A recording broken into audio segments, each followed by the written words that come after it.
Tonight, as you drift into sleep, there is a silent biological negotiation happening right beside you. You think it's a gesture of love. You think it's a sign of a good dog. But what if I told you that the way your dog positions themselves on your bed isn't just a habit? It's a sophisticated psychological broadcast. Most people believe their dog sleeps with them because they feel safe. The truth is actually far more unsettling. In the wild, sleep is the most dangerous moment of an animal's life. By choosing your bed, your dog isn't just seeking comfort. They are performing a specific role in a complex social hierarchy that you've likely been misreading for years. There is a disturbing reason why some dogs press their backs against you, while others insist on sleeping at the very foot of the bed. And if your dog insists on sleeping under the covers, you aren't just looking at a cuddle bug. You're looking at a behavioral anomaly that points to something hidden deep within their predatory DNA. By the end of this, you will never look at your sleeping dog or your own bedroom the same way again. Think about the last time your dog chose where to sleep. Did you invite it, or did it just arrive? Here's what's strange about that. Dogs have evolved alongside humans for somewhere between 15 and 40,000 years, depending on which archaeological evidence you trust. That is longer than the wheel, longer than written language, longer than civilization as we understand it. And in all that time, one behavior has remained remarkably consistent across cultures, across continents, across every breed from a 3-pound Chihuahua to a 150-pound Mastiff. Dogs choose to sleep near their people. Not because they were trained to, not because they were forced to, but because something in the architecture of the dog's mind, something ancient and deeply wired, pulls them toward the sleeping human body. The question scientists spent years asking wasn't whether this happened, it was why. And when they finally started getting answers, the answers weren't what anyone expected. Dr. Stanley Coren, a neuropsychologist and leading researcher in canine cognition at the University of British Columbia, spent years cataloging the emotional and psychological states of dogs. What he found was this: dogs are not emotionally simple. They experience something functionally equivalent to joy, fear, jealousy, grief, and, this is the part most people don't sit with long enough, attachment anxiety. Not just love, anxiety about love. And the place where that anxiety gets resolved, or doesn't, is often the sleeping space. Now, before we go further, I want you to think about something. Where does your dog sleep in relation to you? At your feet? Pressed against your side? On your pillow? As close to your face as physically possible? Or does it sleep somewhere in the room, close but not quite touching? Because each one of those positions tells a different psychological story, and by the end of this video, you will be able to read every single one of them. But here's what I need you to understand first. The position your dog chooses isn't random. It's a message, sent every single night, that most owners have been receiving for years without ever decoding it. Stay with me, because this goes deeper than most people ever realize. To understand what your dog is telling you when it sleeps beside you, you have to understand what sleeping together meant before it meant comfort. In the wild, wolves, the direct ancestor of every domestic dog, do not sleep alone, ever. A wolf that sleeps alone is a wolf in danger. Because in a pack, sleep is a vulnerability. It's the moment when your guard drops, the moment when predators strike. So wolves develop something remarkable: co-sleeping as survival strategy. When wolves sleep together, they create a living alarm system. Every pack member's body is a sensor.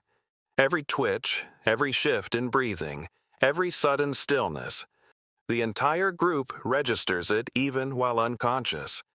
Now here's where it gets disturbing. Your dog never lost that instinct. Thousands of years of domestication, selective breeding, comfortable suburban living, and underneath all of that, your dog's nervous system still operates on a fundamental premise: sleep alone, and you might not wake up. So when your dog curls against your legs at night, it is not just choosing comfort. It is choosing protection. The question is, who is protecting whom? Because the research suggests the answer isn't what most people assume. A study published in the journal Anthrozoos, one of the leading peer-reviewed journals on human-animal interaction, tracked the sleep quality of women who shared their bed with a dog versus those who slept alone or with another human. The results were unexpected. Women who slept with a dog reported stronger feelings of security and comfort than those who slept with another person. But that's not the surprising part. The surprising part was the reason. Researchers believe it comes down to something the dog brings that no human can replicate. A non-judgmental presence combined with a physical alertness that continues even in sleep. Your dog is on some neurological level still watching, still listening, still guarding. And your brain, the deep, primitive part that evolution never updated, recognizes that and relaxes. But this is only layer one, because the way your dog sleeps beside you reveals something about it, something it cannot say in any other language. Canine behaviorists have spent years observing and categorizing sleep positions and their psychological correlates. What they found is a consistent, readable vocabulary. Let's start with the most common, the feet sleeper. If your dog sleeps at your feet or the foot of the bed, pressed lightly against your legs, this is a dog that loves you deeply but is not anxious about the relationship.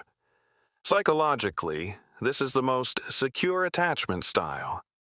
The dog is near enough to respond if needed, far enough to assert independence. Think of it as canine confidence. This dog trusts you, and it trusts itself. Now here's the one that catches people off guard, the back presser. Some dogs don't curl up, they press their back, their spine, their most vulnerable surface, directly against your body. They face outward, away from you, while sleeping. Most owners interpret this as the dog not wanting closeness, as if the dog is turning away. It's the opposite. In pack behavior, pressing your back against a trusted pack member while facing outward is a sentinel position. It means, I trust you completely to watch behind me. I will watch in front. We are a team. Your dog facing away from you in sleep is one of the deepest expressions of trust available in canine behavioral language. Think about that. The face sleeper. The dog that needs to be as close to your face as possible, on your pillow, nose near your nose, making eye contact before drifting off. This one has a more complex psychological signature. Research on canine attachment, modeled on the same attachment theory frameworks used for human infants, suggests that dogs who seek proximity to the face specifically are showing what's called anxious attachment. They need the reassurance of your presence in the highest resolution way their senses allow. Your face, your breath, your smell. It's not just love, it's a need. And that distinction, love versus need, is one that matters more than most dog owners have ever been encouraged to consider. For decades, and I mean decades, the dominant narrative in dog training and ownership culture was built on a concept called dominance theory. The idea was simple. Dogs are pack animals, packs have hierarchies, and if you let your dog sleep in your bed, you are ceding your position as the alpha. You are telling the dog it outranks you, and a dog that outranks you becomes a dog that doesn't listen to you. Thousands of trainers built careers on this idea. Television shows were built on it. Entire generations of dog owners were told, never let your dog on the bed. It will ruin your relationship. Here is what the science actually found. The original dominance theory in wolves, the research it was based on, was conducted by a scientist named L. David Mech in the 1970s, and for years it was gospel. Then Mech himself, the same researcher who built the theory, publicly disavowed it. He admitted the study had a fatal flaw. The wolves he observed weren't a natural pack. They were unrelated wolves forced together in captivity. creating abnormal social hierarchies that don't exist in wild wolf populations. Wild wolf packs, it turns out, don't operate on rigid dominance hierarchies. They operate more like families, parents and offspring. Cooperation, not constant competition. And when researchers applied updated behavioral frameworks to domestic dogs, dogs that have been selectively bred for 10,000 years specifically for cooperation with humans, the dominance model collapsed entirely. A 2008 study published in the Journal of Veterinary Behavior found no consistent relationship between dogs sleeping in beds and increased behavioral problems. Zero. In fact, in some cases, the proximity reduced anxiety-related behaviors. So everything you were told about letting your dog sleep with you may have been built on research that the original researcher himself said was wrong. The question is, if the dominant story was false, what's the real story? Here is where it gets personal. In 2015, a landmark study was published in Science magazine. The research team, led by Dr. Takafumi Kikusui at Azabu University in Japan, discovered something that genuinely surprised the scientific community. When dogs and their owners made eye contact, both experienced a measurable spike in oxytocin, the hormone associated with bonding, trust, and love. The same hormone released between mothers and newborns. But the study didn't stop at eye contact. Researchers also found that physical proximity and touch triggered similar responses. And in subsequent research, the effect was observed to extend even into sleep states, where the presence of a trusted human body, its warmth, its sound, its smell, produced measurable reductions in cortisol, the stress hormone, in dogs. Your sleeping body is, to your dog, a biological comfort mechanism, not just emotionally, chemically. But, and this is what most people don't realize, the loop goes both ways. There is accumulating research suggesting that humans who sleep near their dogs experience similar hormonal regulation. That the slow, steady breathing of a dog, its warmth, its weight, these act as biofeedback cues for the human nervous system. Your body recognizes a calm, sleeping animal nearby and interprets it as a signal that the environment is safe. Think about the last time you slept somewhere unfamiliar and your dog was with you. Did you feel more settled than you expected? That wasn't coincidence. That was 10,000 years of coevolution doing exactly what it was designed to do. But here's the part that makes this strange. The chemical bond your dog creates with you while sleeping, that oxytocin loop, that cortisol reduction, it makes the dog more attached to you, which means it needs the sleeping proximity more, which strengthens the bond, which increases the need. It is, in the truest neurochemical sense, a loop. And once that loop exists, what happens if it breaks? Researchers at the University of Lincoln ran a study on canine separation responses. They weren't studying what dogs did when their owners left for work. They were studying something subtler. What dogs did when their owners were present in the house but inaccessible. And the dogs who had co-sleeping histories, dogs who had established the nightly proximity bond, showed measurably higher cortisol levels, more vigilance behaviors, and more vocalizations when separated from their sleeping human than dogs who had never co-slept.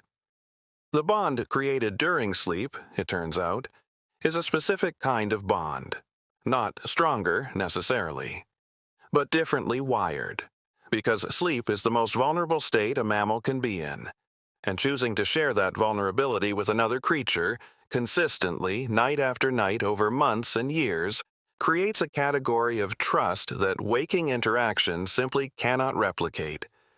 Your dog doesn't just love you while you're playing, while you're feeding it, while you're on walks. Your dog knows you in your most unguarded state. It has memorized your sleep sounds, your breathing rhythms, the way your body temperature shifts, the particular quality of silence when you're in deep sleep versus light sleep.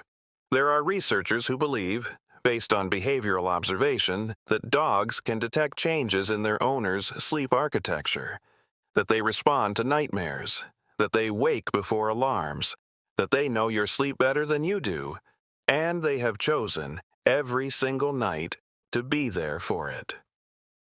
10:30 to 12:10. Climax. Stacking 3. Escalating revelations. Revelation 1. Here's the first thing nobody tells you. Your dog's position in bed shifts over time.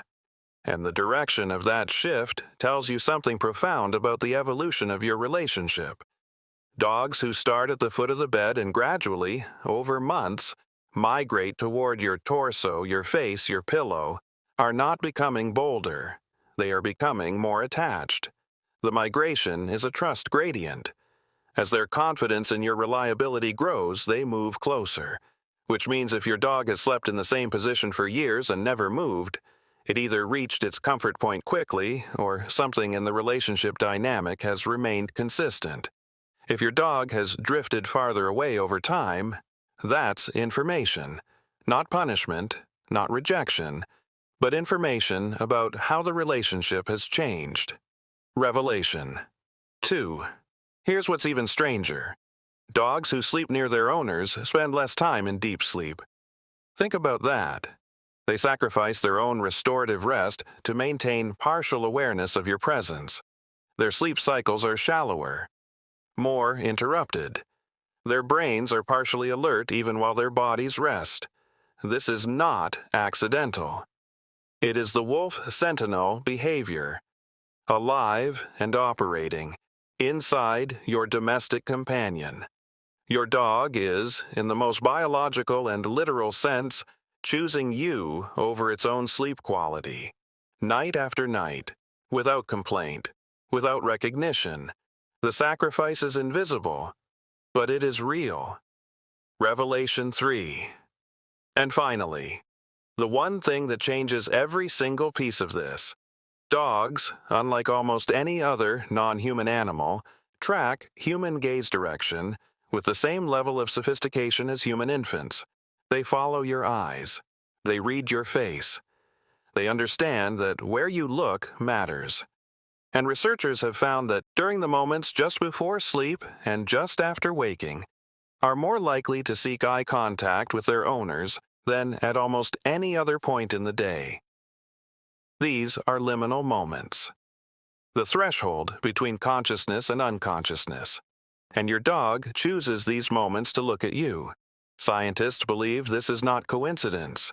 It may be the dog performing a final check-in, confirming your presence, your calm, your safety, before it allows itself to surrender to sleep. Your dog is looking at you as it falls asleep, as if you are the last thing it wants to see, as if making sure you're still there is the thing that finally lets it rest. Most of us will share our beds with our dogs without ever once thinking about what is happening in that space. We call it cute. We call it comfortable. We take photos for the internet and never look deeper.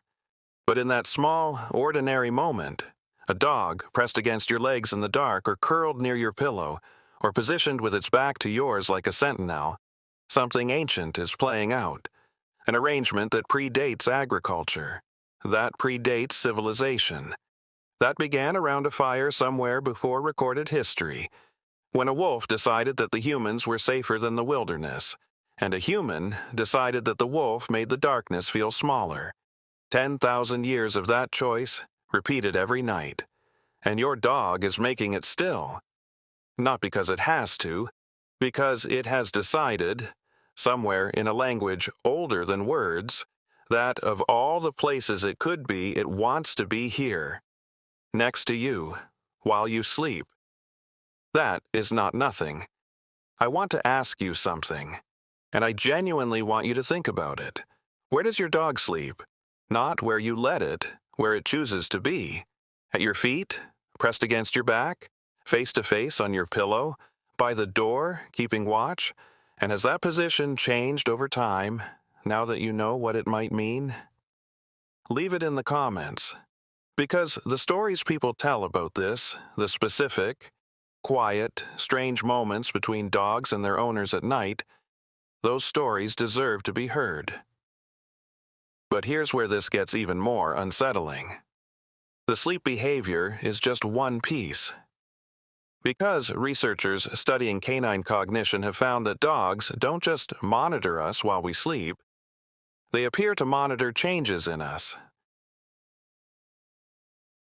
Physical, emotional, and biological, long before we're aware of them ourselves.